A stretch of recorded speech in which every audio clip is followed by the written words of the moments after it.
Can you describe Marlon Wayans in one word? We are live. We are live. We are live. Did I say welcome to the main event? I'm not saying crap, brother. You mad? Oh, man. Behave before you talk about what I'm talking about, yeah? And show me.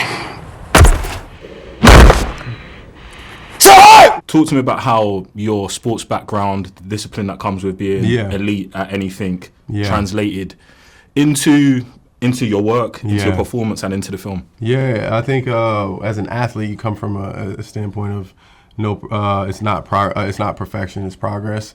And so you have a goal in front of you, and you're going to practice and practice until you can get close to perfection. And then when you get that close, you just want to keep ironing it out and sharpening it and sculpting it. And I think coming from that process and the dedication, the perseverance, the being at the bottom of the barrel when you join a elite football team, or I come from soccer, the cadence of playing my own position. I know how to approach a scene now when Marlon's running a specific route, or he's running he's running down the sideline, and I'm able to know to pass a through ball to him, and he's able to go down, cross it, and I'm able to head it in, you know what I'm saying? So I think I look at it like that, where it's an artwork when it comes to a scene, where I know if he's going big, I know if he's going, he's taking this route, I know to, tone it back and approach it with that subtle nature, and I think that's more interesting, and, we don't run the same route, and I think applying that side of sports to acting, I'm able to, go to bat with Marlon and tell the story in a more organic way. Because if we both go big, then it's not as interesting. And there's one scene specifically in the film room where he went big and hit his chest. And I subverted that with just stillness. And I think that scene is one of my most proud moments, because it was like in a moment that I thought of it, and and Justin told me to keep with that direction.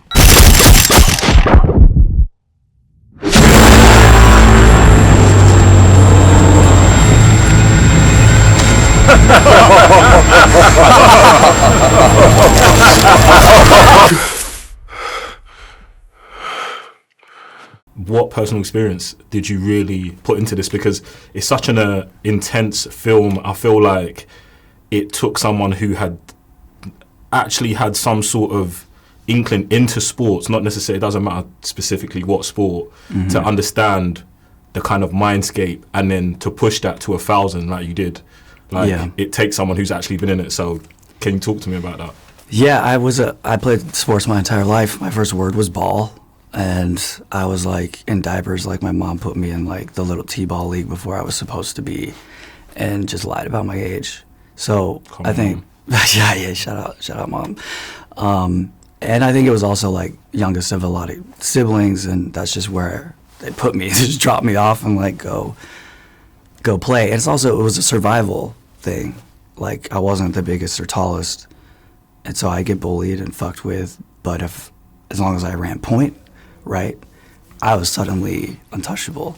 So I think going through that and knowing what it takes to train before school, go to school, have that regimen and discipline, and actually once you lose it, how easy it is to just lose it, that I knew what that felt like. I saw it, and I had experienced a lot of injuries and shit that I look back, I'm why did they let me keep playing? In high school, I jostled my neck and get stuck. I couldn't move my neck, and they just waited for 2 days before someone yanked it, put it back, and they're all right, you're good.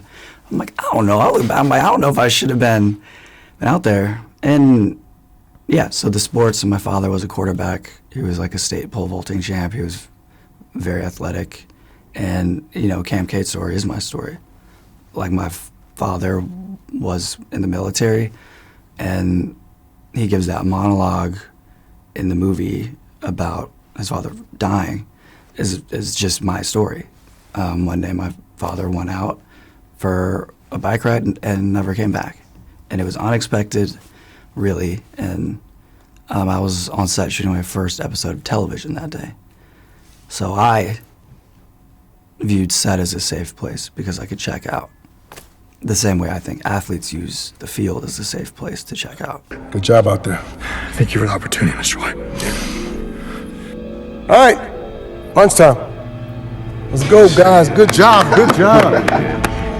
Save us all 3. 1, 2, 3.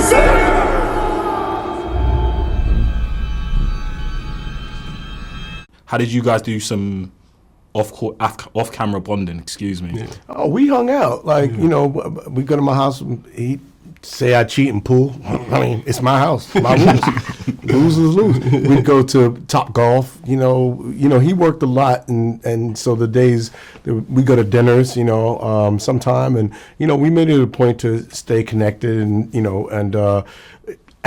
Between every take, you know, it's like, look, they say between action and cut, we intense.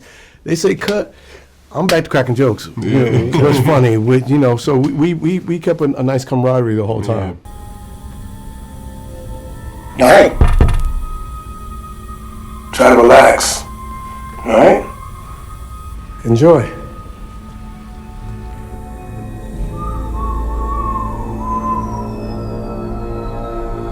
Can you describe Marlon Wayans in one word?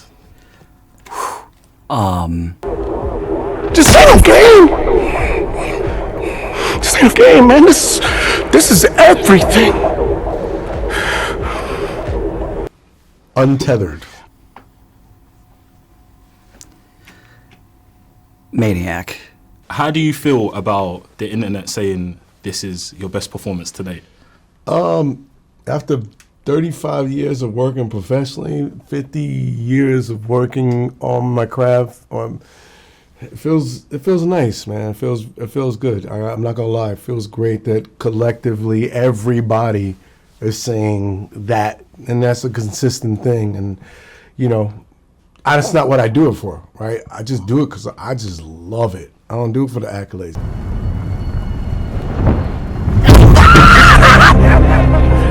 Here's Marjorie. We don't want you!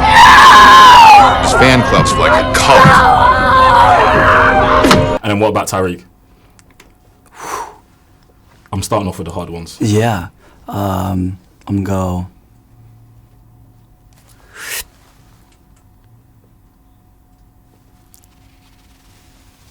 Soulful. Soulful. Okay. So we're dealing with a maniac and someone pretty soulful. No glory. You good? You all right? Now, comedy, I do for the accolades, but every time I crack a joke and I'm doing an hour set, if I could count those jokes, I can't. I'm gonna make them laugh the whole time. So I know that feeling is there, but I don't think about that. But to feel it and see it in the words and see it in all my comments, you know, I'm happy and blessed that the hard work that we put in translated. Come on, that's super legit. And I share that with my my cast, and I've shared that with my director, and I'm grateful that they all helped me achieve my best me in this movie. That's super legit, man. For me, it's football, family, God. Yeah, I think working with Marlon is a level of freedom that I've learned to really carry with me no matter what the scene is, because, you know, being new, really haven't established who I am, you know, you tend to hold on tight, and you really like, you don't want to mess up. And like when you mess up, you're like in your head and you start thinking about what other people think about. And, you know, I don't want to live in that world. And I just took that from Marlon and kept applying it each and every day. And there's a certain freedom that you start to see my character really just kind of organically grow. And, you know, I think a testament to performance is just in allowing that space, and also in the edit, you know, because, you know, there's probably some scenes and takes that I probably didn't give the best of my best, you know, and that's why you have good filmmakers to take care of you in the final product. You ain't nothing but an emotional little pretty boy chasing validation from strangers because your father didn't love you. How do you go about really navigating them to get the best performance out of them?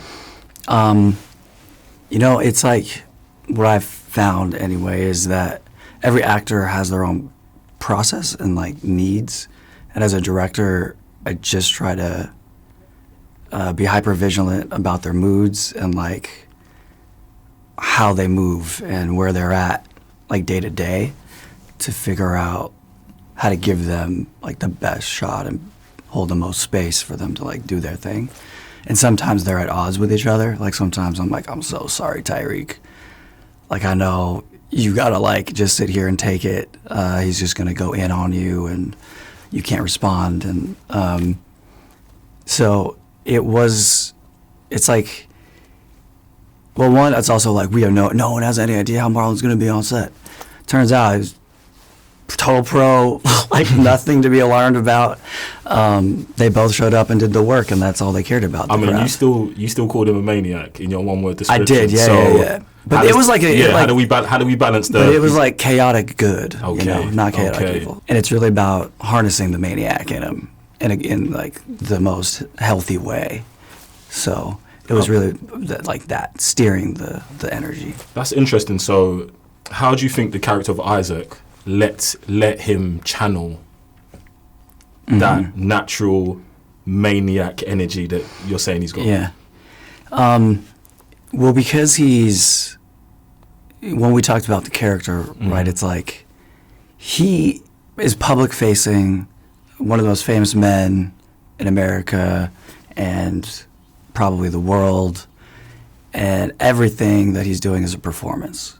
So to see him in his house with no cameras on them, what are we going to find?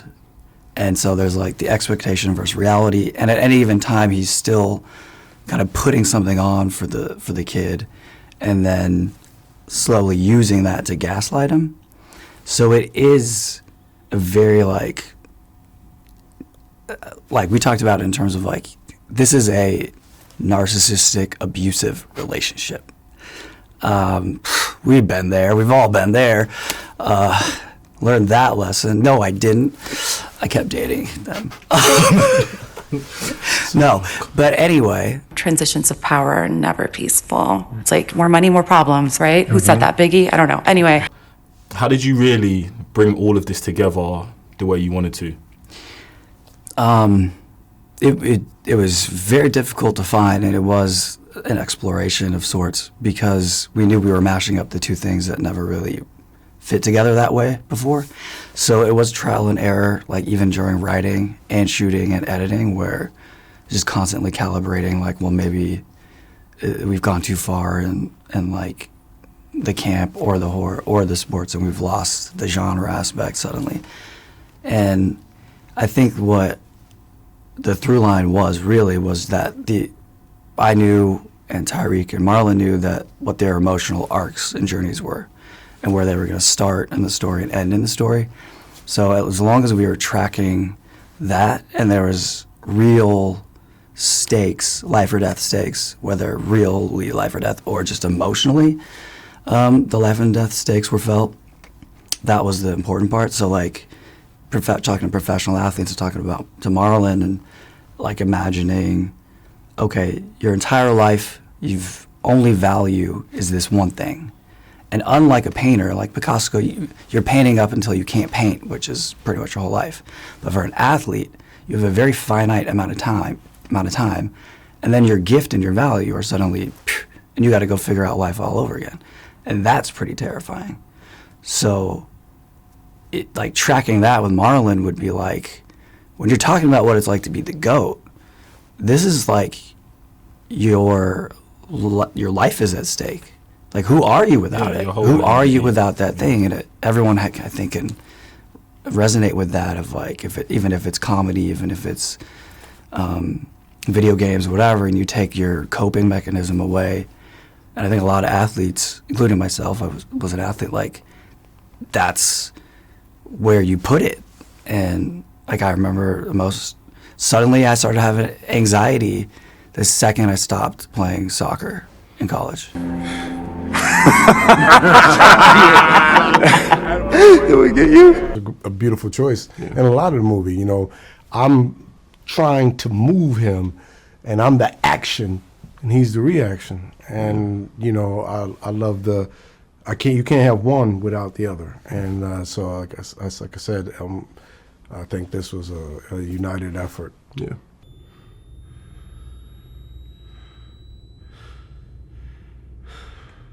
And it's interesting that you've taken it there, because what I wanted to ask was, how do you then translate that being all in on athletics, having ultimate discipline through your dad and generations into filmmaking? Like, when does that click for you? How does that click for you? And how do you just, boom, straight in?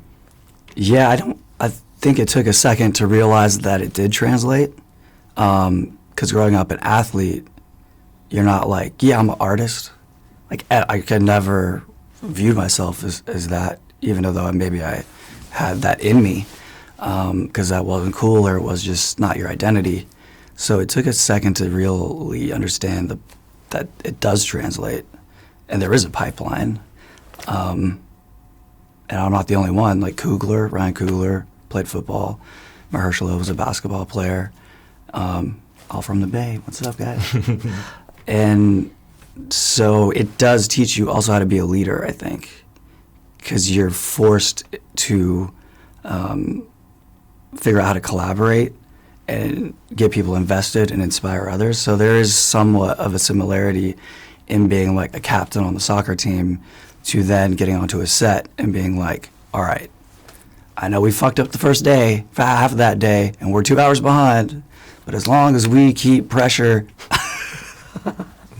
not to get super ridiculous sports metaphors going, but there is that, and it's required. And I don't think if Tyreek didn't have that, he also was a dedicated soccer player and played college football.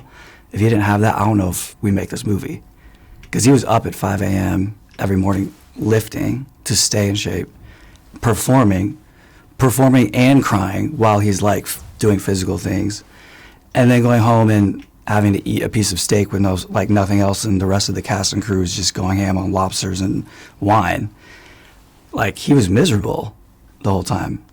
But that athlete mentality where you do lock in and you kind of go to this alpha wave, you're just in the zone. It's like it's so similar to filmmaking.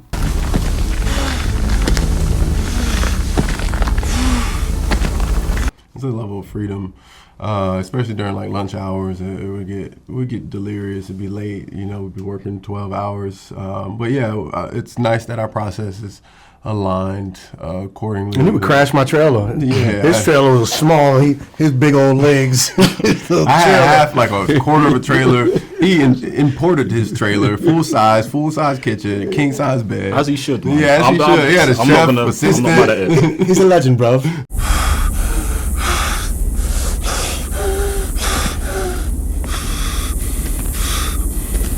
Menace, but then did back it up. But he did back it up with a professional menace. He said all your ministry was directed in the correct direction. We are live. We are live. We are live. Did I say welcome to the main event? Run that thing, Are you mad? Oh, man. Behave before you talk about what I'm talking about, yeah? We are live.